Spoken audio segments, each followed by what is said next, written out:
नमस्कार दोस्तों, समाजवादी पार्टी के अध्यक्ष अखिलेश यादव ने 2025 के केंद्रीय बजट पर तीखी प्रतिक्रिया व्यक्त की और इसे जीवन हानि से जुड़े गंभीर मुद्दों के सामने महत्वहीन बताया। उन्होंने कहा कि हमारे लिए आज का बजट डेटा उन लोगों की जान की कीमत से कम है जिन्होंने अपनी जान गंवाई है। उनका आरोप था कि सरकार ने लापता लोगों और जान गंवाने वालों से संबंधित कोई सही डेटा उपलब्ध नहीं कराया। अखिलेश यादव ने कहा कि लोग कुंभ मेले में अपने परिवार के सदस्यों की तस्वीरें लेकर इधर-उधर भटक रहे हैं, उन्हें ढूंढने की कोशिश कर रहे हैं, लेकिन सरकार ने इस मुद्दे को गंभीरता से नहीं लिया और इस डेटा को इकट्ठा करने के लिए कोई उचित व्यवस्था नहीं की। उन्होंने सरकार की नीति पर सवाल उठाते हुए यह भी कहा कि सरकार ने कुंभ मेले और अन्य आपातकालीन परिस्थितियों में लापता व्यक्तियों की जानकारी एकत्रित करने के लिए कोई उचित कदम नहीं उठाया, जबकि ये एक संवेदनशील मामला है और इसके लिए तत्काल कार्रवाई की आवश्यकता है। अखिलेश यादव का कहना था कि बजट में तो कई घोषणाएं की जा सकती हैं, लेकिन समाज के असल मुद्दों जैसे लोगों की जान की कीमत और लापता लोगों के मामलों की जानकारी हासिल करना कहीं ज्यादा महत्वपूर्ण है। ये सरकार की लापरवाही को उजागर करता है कि इन घटनाओं के बारे में सही डेटा उपलब्ध नहीं कराया गया। अखिलेश यादव ने इस बात पर भी जोर दिया कि अगर सरकार वास्तव में जनता की भलाई चाहती है तो उसे इन मुद्दों को प्राथमिकता देनी चाहिए और जनता के लिए ठोस कदम उठाने चाहिए।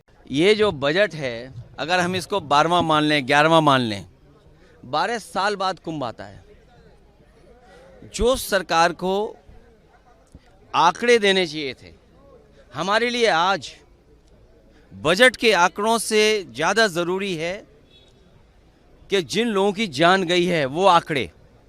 जो सरकार मरने वालों का आंकड़ा न दे सके, जो सरकार खोए लोगों का आंकड़ा न दे सके, जो खोया पाया केंद्र है उसमें बड़ी संख्या में लोग भटक रहे हैं। कुंभ में लोग अपने मोबाइल पे अपने परिवार के सदस्यों की तस्वीर लेकर के, कोई अपनी माँ की तस्वीर लेकर के, कोई अपने बेटे की तस्वीर लेकर के, कोई अपने परिवार के सदस्य की तस्वीर लेकर के कुंभ में लोग भटक रहे हैं, लेकिन सरकार उसकी जानकारी के लिए कोई इंतजाम नहीं किया है।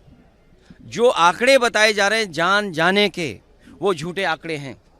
जिस सरकार को 17 घंटे से ज़्यादा लग गया हो जानकारी देने के लिए कि वहाँ पर भगदड़ हुई है, लोगों की जान गई है, और जब हम और आप लोग बात कर रहे हैं 100 घंटे से ज़्यादा हो जाएंगे। लोग जो स्नान लेना चाहते थे, कुंभ में स्नान नहीं करा पाई सरकार। लोग त्रिवेणी में जाते हैं स्नान के लिए, स्नान नहीं करा पाई। और कोई भी ऐसा शंकराचार्य, साधु, संत और देश का बड़ा साधु ऐसा नहीं है जो महाकुंभ में ना रहा हो। इनके किस आंकड़े को हम यकीन माने?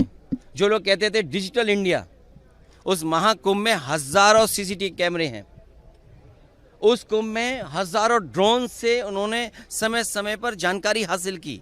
क्या सरकार के पास मरने वालों के आंकड़े नहीं हैं? क्या सरकार के पास जो खोए हैं उनके आंकड़े नहीं हैं? जो सड़कों पे चले गए, मर गए लोग जाकर के, लोग अयोध्या गए, वो प्रभु श्री राम के मंदिर का दर्शन नहीं कर पाए। जो लोग बनारस गए उसका दर्शन नहीं कर पाए। सड़कों पे रातें गुजारी हैं लोगों ने। सुनो, ये वर्ल्ड की इकोनॉमी 5th लार्जेस्ट से 3rd लार्जेस्ट ले जाना चाहते हैं। जो सड़कों पर लोग सोए हैं 12-12 घंटे, एक दिन, 2-2 दिन।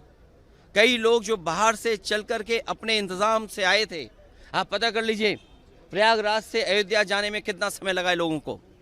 12 घंटे, 16 घंटे, एक दिन लगा है। कोई दर्शन नहीं कर पाया।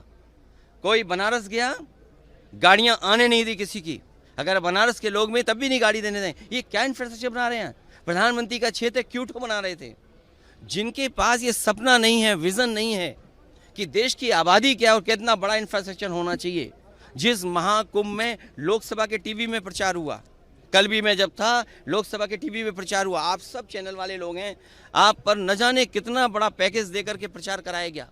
जब 40 करोड़ लोगों का इंतजाम करना था तो क्या आपने इंतजाम किया? आप स्नान को लेकर के आपने तो आंकड़े पेश कर दिए कि 10 करोड़ लोगों ने स्नान कर लिया, लेकिन किनकी जान गई है, कौन खो गया है, उसकी आपके आंकड़े ही नहीं है। जो कपड़े मिले हैं, जो चप्पलें मिली हैं, जो सामान मिला है, क्या सरकार को उस बात की चिंता नहीं है? ये सरकार कहती है कि हम हिंदू पार्टी हैं, हिंदू का संरक्षण करते हैं। जो सरकार महाकुंभ और हिंदुओं का सबसे बड़ा ये त्यौहार माने, पर्व माने, या ऐसी जो आयोजन है वो माने, उस आयोजन को नहीं कर पा रहे हैं, तो वो क्या दुनिया में अर्थव्यवस्था बन पाएंगे? क्या दुनिया में वो अर्थव्यवस्था में अपने आप को खड़ा दिखाई देंगे? क्या वो बात करेंगे हम विकसित भारत की यही परिभाषा है कि आपका लोगों को स्नान न करा पाएं। यही विकसित भारत की परिभाषा है। लोग जाएंगे तो वो भगदड़ में जान चली जाएगी जिनकी, यही आपके विकसित भारत की परिभाषा है। विकसित भारत की यही परिभाषा है कि शंकराचार्य कह रहे हैं आपका मुख्यमंत्री झूठा है। क्या शंकराचार्य आपका कह रहा है? कुछ लोग खुल के कह रहे हैं, और जितने भी वहाँ साधु संत शंकराचार्य आए हैं वो दबी जुबान पर कह रहे हैं कि इससे बुरा महाकुंभ नहीं हो सकता था। सोचिए, आज उपराष्ट्रपति स्नान लेने गए हैं, ये सब छिपाना चाहते हैं। फूल बरसाए गए, आपको दुख होना चाहिए। जब लोगों की लाशें पड़ी थीं उस समय सरकार फूल बरसा रही थी। अरे फूल कुछ अपने लिए भी तो बचा के रखते, कभी वो भी काम आते फूल। क्या मरने वालों पर फूल डाले जा रहे थे, या जो श्रद्धा के साथ जो वहाँ पर आए थे उन पे फूल बरसाए जा रहे थे? ये सरकार झूठी है। जो एक सरकार महाकुंभ नहीं करा सकती, उसका हर आंकड़ा आज के बजट में झूठा है। जो मरने वालों का आंकड़ा न दे पाए, हम बजट के आंकड़े का क्या करेंगे? मरने वालों का आंकड़ा नहीं दे पा रहे, खोए वालों का आंकड़ा नहीं दे पा रहे। सब दल बुला करके सरकार को स्पष्टीकरण इसलिए देना चाहिए। वहाँ पर भारत के डिफेंस मिनिस्टर स्नान करने गए, भारत के होम मिनिस्टर स्नान करने गए, आज सुनने में आ रहे उपराष्ट्रपति स्नान लेंगे वहाँ पर, देश के सब एम्बेसडर वहाँ हैं, बड़े बड़े उद्योगपति स्नान करने गए। और याद कीजिए आप, जिस समय बुलाया जा रहा था, निमंत्रण दिया जा रहा था, कोई देश का बड़ा व्यक्ति नहीं बचा होगा जिसको सरकार ने निमंत्रण न दिया हो। हमें आपको निमंत्रण नहीं दिया, आपको भी निमंत्रण नहीं मिला होगा, हमें भी निमंत्रण नहीं मिला। लेकिन इसका मतलब ये नहीं है कि महाकुंभ में आपको हमको जाने के लिए कोई रोक सकता है। तमाम वो लोगों की जान गई जिनको कभी निमंत्रण नहीं दिया गया था। निमंत्रण मिलने वाले स्नान करने भी शायद न गए हों। जिन्हें निमंत्रण नहीं दिया वो स्नान किए हैं, वो धर्म से जुड़े हैं, हिंदू धर्म से जुड़े हैं। सबसे ज़्यादा जानें हिंदू की गई हैं। तो जो सरकार मरने वाले आंकड़ों को न दे सके, हम इनके किस आंकड़े को मान लें? मैं अभी भी कह रहा हूँ, 40 करोड़ लोगों का जो सपना दिखाया था, हम तो ये भी मांग कर रहे हैं कि अगर महाकुंभ में उत्तर प्रदेश सरकार को बजट की कमी थी तो बजट क्यों नहीं दे रहे हैं आप? आज तो बजट पेश हुआ है, 10,000 करोड़ और दे दें उसको बजट के लिए। क्यों नहीं देते बजट के लिए?